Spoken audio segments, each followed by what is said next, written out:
Hello, good morning बच्चों। नमस्ते all of you. ये हम लोग का सेकंड पार्ट है। इसका पहले वाले पार्ट में मैंने कहा था, एज आई टोल्ड, कि सेकंड पार्ट में हम लोग इसको लेकर आएंगे, वेजिटेटिव प्रोपोगेशन। मैं इसमें एनसीईआरटी एक्सप्लेनेशन पूरा कर रही हूँ आप लोग के लिए। एनसीईआरटी को समझो आप लोग, पढ़ो आप लोग। टर्म 2 की तैयारी हो जाएगी आपकी एक चैप्टर की, रिप्रोडक्शन चैप्टर की, ठीक है। तो वेजिटेटिव प्रोपोगेशन पे हम लोग थे अभी। इसके पहले वाले वीडियो में मैंने आपको यहाँ तक एक्सप्लेन किया दिया था कि आपको किस तरह के क्वेश्चंस निकालने हैं, तैयारी करनी है 1 मार्क्स या 2 मार्क्स या 3 मार्क्स के लिए। अब ये जब यहाँ पर आप आते हो तो यहाँ पे आप देखो vegetative propagation. There are many plants in which plants parts like. Vegetative का मतलब ही होता है पार्ट्स ऑफ प्लांट्स। तो प्लांट्स के जो different parts other than flower, like root है, स्टेम है, लीव्स है, इन सब की हेल्प से अगर हम रिप्रोडक्शन करवाते हैं, we call it as vegetative reproduction. तो plants can indeed use such a mode of reproduction. Obviously animals में नहीं, प्लांट्स यूज करेंगे सारा mode of reproduction. And this property of vegetative propagation is used in methods such as layering और grafting और to grow many plants। ये जो layering और grafting है, ये artificial method है। इसको अलग से एक बार टिश्यू कल्चर के पास में आप लोग को बता दूंगी। आपके एनसीईआरटी में सिर्फ इंट्रोड्यूस करके छोड़ दिया है। मैंने आपको इसका जब नोट्स दिया है तो उसमें आप देखना, तो मैंने इसमें आपको लेयरिंग फिर ग्राफ्टिंग पे भी पूरा नोट्स के साथ समझाया हुआ है। अब यहाँ पर ये वाला, एक मिनट, ये पॉइंट एक ले लो, ये कलर ले लो, रेड ज़्यादा सही रहता है, ठीक है। यहाँ पर एक क्वेश्चन यहाँ से निकलता है, जैसे like plants raised by vegetative propagation can bear, मतलब what is the advantage of plants raised by vegetative propagation. ये वाला पूरा आपको से ये 2 मार्क्स के क्वेश्चन में ये पूछ दिया जाएगा। आपको 2 मार्क्स के क्वेश्चन में ये पूछा जाएगा, लाइक कि ये जब भी वेजिटेटिव प्रोपोगेशन होता है तो उससे क्या एडवांटेज है इसमें, यानी कि एडवांटेजेस दिया है, डिसएडवांटेजेस भी होते हैं, बट इसमें पूरा एडवांटेजेस डिस्कस किया है। देखो जैसे पढ़ो इसको, जैसे plants raised by vegetative propagation can bear flowers and fruits earlier than those produced from seeds. एक ये फायदा हो गया। दूसरा, such methods also make possible the propagation of plants such as, अब जैसे बनाना हो गया, फिर ऑरेंज हो गया, फिर रोज हो गया, जासमिन हो गया। इनमें क्या होता है, they have lost their capacity to produce seeds. अब इनमें सीड्स होगा ही नहीं। अगर सीड्स नहीं होगा तो फिर ये कैसे रिप्रोड्यूस कर पाएंगे। इस तरह के प्लांट्स के लिए वेजिटेटिव प्रोपोगेशन जो है ये बहुत ही हेल्पफुल प्रोसेस होता है। अनदर एडवांटेज है, और एडवांटेज भी दिया है इसका, इसलिए मैंने कहा ये 2 मार्क्स या 3 मार्क्स में जितने पॉइंट्स है उस हिसाब से आपके क्वेश्चंस बनते चले जाते हैं। Advantage of vegetative propagation is that all plants produced are genetically similar. ये जेनेटिकली सिमिलर होंगे enough to the parent plant to have all its characteristic. अब कोई एक पेरेंट प्लांट है, पेरेंट प्लांट में जो भी कैरेक्टरिस्टिक है वो यहाँ पर उसके जो नेक्स्ट जनरेशन है उसमें भी आएगा। एट द सेम टाइम ये एडवांटेज भी हो सकता है और ये डिसएडवांटेज भी हो सकता है।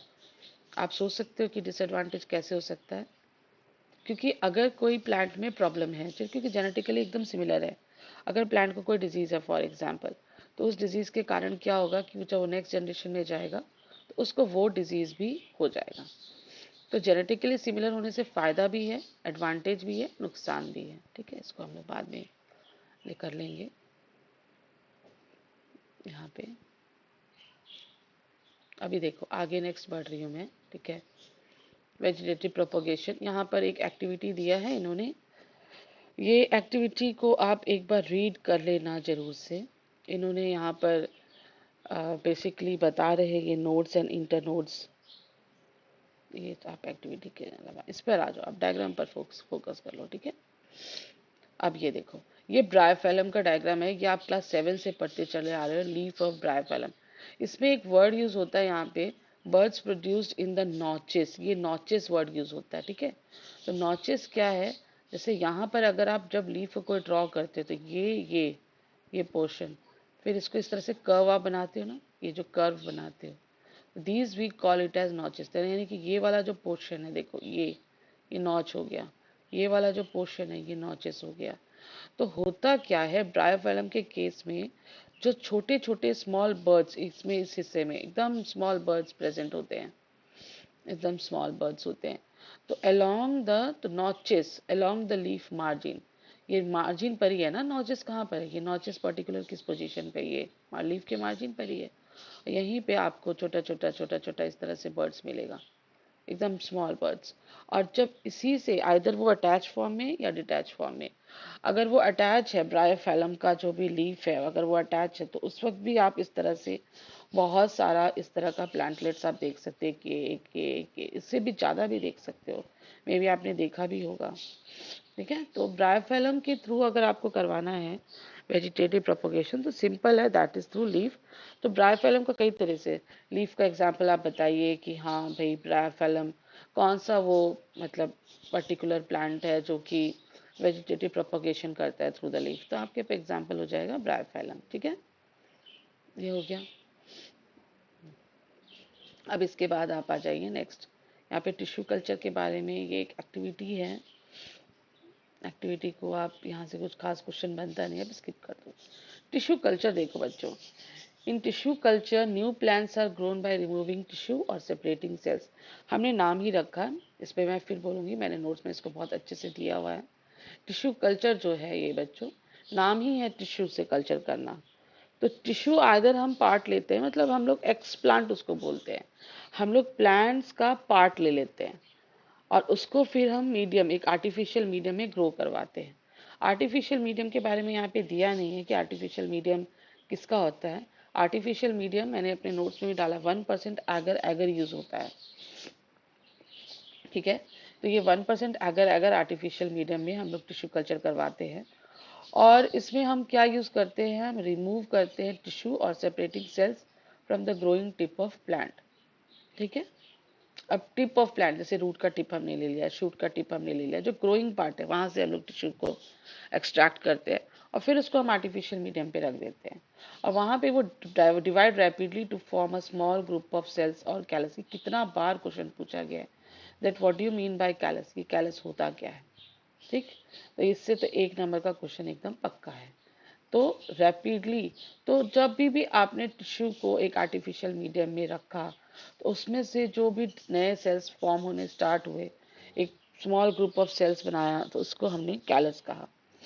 अच्छा, कैलस फिर उसके बाद हम ट्रांसफर करते हैं अनदर मीडियम कंटेनिंग हार्मोन। किस तरह के हार्मोन्स को हम देते हैं ग्रोथ एंड डिफरेंशिएशन के लिए। आपको चैप्टर तो इस बार डिलीट कर दिया गया, कंट्रोल एंड कोऑर्डिनेशन, वहाँ पे टोटल आपको 5 हार्मोन पढ़ना है। तो ग्रोथ हार्मोन की जब बात करते हैं, एक नंबर का क्वेश्चन फॉर एग्जांपल, तो ग्रोथ हार्मोन में आपके दिमाग में रहना चाहिए ऑक्सिन। ऑक्सिन, ठीक है, AUXIN,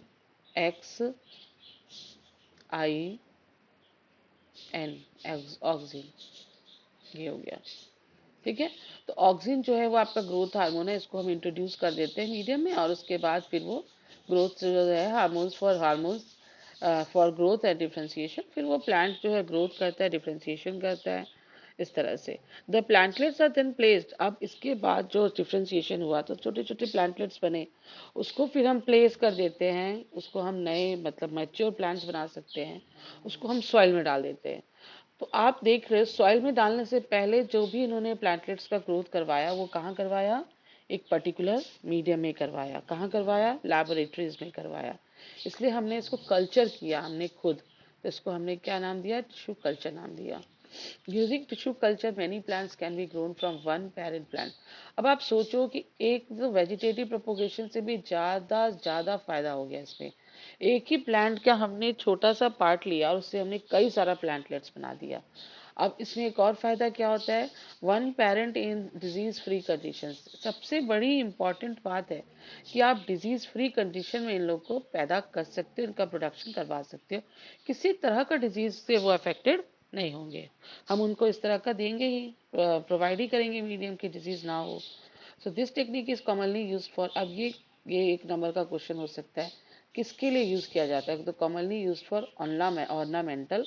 ऑर्नामेंटल का मतलब तो समझते ही होंगे आप लोग, साज सजावट के लिए जो हम यूज करते हैं घरों में प्लांट्स, ऑर्नामेंटल उनको बोलते हैं। ठीक है, ये हो गया। अब इसके बाद आप आ जाओ, एक मिनट, इसको सबको आप हटा दो। ठीक है, ये हो गया आपका पोर्शन जो आपको हार्मोन्स का मैंने नाम बोला था, ये सब खत्म हो गया। फिर से आप ले लो एक बार ये। ठीक है, अब स्पोर फॉर्मेशन पे आ जाओ, यहाँ से क्वेश्चन निकालो। पहले तो डायग्राम पे चले जाओ, डायग्राम में क्या है, स्पोर फॉर्मेशन इन राइजोपस। यहाँ पे बच्चों जानते हो इस वाले के पार्ट से क्वेश्चन आता है, इसको क्या बोलते हैं, इसको हम लोग कहते हैं स्पोरेंजियोफोर। मैं इस वाले वीडियो में भी आपको ना अपने नोट्स का लिंक डाल दूंगी, आप उसमें देख लेना, मैंने बाकायदा उसमें डायग्राम का पूरा लेबलिंग किया हुआ है, ठीक है। इस वाले को क्या बोलते हैं, इसको बोलते हैं स्पोरेंजियम। तो स्पोरेंजियम एक्चुअली एक ब्लॉब लाइक स्ट्रक्चर होता है, आप कह सकते हो ये ब्लॉब लाइक स्ट्रक्चर होता है, जिसके अंदर बहुत सारा स्पोर्स होता है। तो जब जरूरत होती है, मतलब जब इनको फेवरेबल कंडीशन मिलता है, बच्चे पूछते हैं मैडम फेवरेबल कंडीशन क्या, मतलब मॉइस्ट कंडीशन, ना ज़्यादा गर्म ना ज़्यादा ठंडा, जब वैसा कंडीशन मिलता है तो ये क्या करते हैं, ये अपने आप को बर्स्ट कर देते हैं, स्पोरेंजियम को बर्स्ट कर देते हैं, और बहुत सारा देखो यहाँ पे देखो, बहुत सारा spores at a time release हो जाता है और जाके स्टिक कर जाता है कहाँ पर, जो भी उनके लिए फेवरेबल, जो भी मॉइस्ट या डैम्प जो जगह होगा वहां जाके स्टिक कर जाएगा और फिर ग्रोथ कर जाएगा। स्पोर फॉर्मेशन को से मुझे याद है कितना बार क्वेश्चन आया हुआ है, एक एक दो दो मार्क्स का। तो ये तो डायग्राम वाला पार्ट। अच्छा, यहाँ पर एक और पार्ट ये बड़ा इंपॉर्टेंट है, ये जो पार्ट है इसको हम हाइफे बोलते हैं, मतलब एग्जैक्टली इस स्ट्रक्चर की मदद से ही वो अटैच होता है। देखो इसको पढ़ो, आप पढ़ना जरूर। They are not reproductive parts, ये रिप्रोडक्टिव पार्ट्स नहीं होते हैं। On the other hand tiny blob on a stick structure, tiny blob ये वाला पोर्शन है, tiny blob on a stick structure, ठीक है, are involved in reproduction. The blobs are sporangia, इसको सिंगुलर बोला, अगर हम स्पोरेंजिया सिंगुलर बोलो तो स्पोरेंजियम, ठीक है, प्लूरल स्पोरेंजिया। तो विच कंटेन सेल्स और स्पोर, इसके अंदर ही देखो स्पोर्स है, ये बस्ट करके दिखा रहा है आपको, स्पोर्स है इसके अंदर। The spores are covered by thick walls that protect them until they come into contact with another. तो ये स्पोर्स काम क्या करता है, इनको प्रोटेक्ट करता है, प्रोटेक्शन देता है। मतलब अगर स्पोर्स, मतलब स्पोर्स में अगर ये स्पोरेंजियम के अंदर है, अगर इनको फेवरेबल कंडीशन मिला तो ये फिर स्टिक कर जाएंगे। अच्छा, हाइफे के बारे में यहाँ पे कहीं पे दिया है, मैंने कहा था ना कि हाइफे इंपॉर्टेंट है। एक बार हाँ देखो, ये वाला सेकेंड लाइन में देखो, in activity 8.2 above are the hyphae of the bread mould. ये देखो हाइफे वर्ड इन्होंने यूज किया, हाइफे। तो इस एक्टिविटी 8.2, 8.2 एक्टिविटी आपको कहाँ पर है, ये वाली एक्टिविटी है, इसके पहले इस वाली एक्टिविटी को पढ़ोगे तो वहाँ पे उन्होंने ब्रेड मोल्ड का स्ट्रक्चर का 8.4 एक्टिविटी, 8.3 एक्टिविटी, 8.2, आप एक ये आपने किया भी होगा, एक स्लाइस ऑफ ब्रेड है, उसको आप गीला कर लो, वेट कर लो, फिर उसको आप ढक करके एक डब्बे में बंद करके कूल मॉइस्ट जगह पे रख दो, फिर उसके ऊपर आपको एक मैग्नीफाइंग ग्लास से आप देखोगे तो आपको कुछ एकदम हेयर लाइक स्ट्रक्चर नजर आएगा। दैट हेयर लाइक स्ट्रक्चर को ही ये बोलते हैं कि 8.2 एक्टिविटी में जो आपने देखा, उसी को ये बोलते हैं कि क्या है ये, the thread like structure that developed on the bread in activity 8.2 above are the hyphae of the bread mould. ये है क्या basically, spore formation in Rhizopus जब हम बात करते हैं तो राइजोपस क्या है, राइजोपस का दूसरा नाम क्या है, ब्रेड मोल्ड है। और इसका जो हेयर लाइक स्ट्रक्चर आपको दिखाई देता है, we call it as hyphae, उसकी मदद से ही अटैच होता है किसी भी पर्टिकुलर सबस्ट्रेटम में, ठीक है। तो यहाँ तक आपका वेजिटेटिव पूरा रिप्रोडक्शन खत्म हो गया। और यहाँ पे एक लाइन इन्होंने कंक्लूड किया, that all the modes of reproduction that we have discuss so far allow new generation to be created from a single individual, this is known as asexual. तो आप सारे जितने भी मेथड्स आपने देखा, सब में एक सिंगल इंडिविजुअल ही इन्वॉल्व है, तो इसलिए इसको हमने असेक्सुअल रिप्रोडक्शन कहा। फिर आप ये सारे क्वेश्चंस को जरूर एक बार इसके आप आंसर्स को देख लोगे, लाइक बाइनरी फिशन कैसे डिफरेंट होता है मल्टीपल फिशन से, क्योंकि टर्म टू आपका पूरा लिखने का पेपर आने वाला है ना, आपको लिखना है उसमें, ये क्वेश्चंस आपको डायरेक्टली एनसीईआरटी से पुट अप करते हैं। बच्चे इतना ओसवाल अरिहंत और क्या क्या पढ़ने बैठ जाते हैं और एक बार भी एनसीईआरटी एग्जाम्पलर्स को सॉल्व नहीं करते हैं, तो इनको आप एक बार सॉल्व करना, ठीक है। आपको जितना भी अभी तक आपने थ्योरी पढ़ा है या मेरे नोट्स में आप देखोगे, इसके मैं डिस्क्रिप्शन लिंक में डाल देती हूँ, तो आपको इसके सारे के आंसर्स आपको आराम से मिल जाएंगे। तो नेक्स्ट पार्ट जो होता है वीडियो का, उसमें मैं आपके सामने जो है सेक्सुअल रिप्रोडक्शन का एक्सप्लेनेशन एनसीईआरटी का मैं लेकर आऊंगी। Thank you all of you.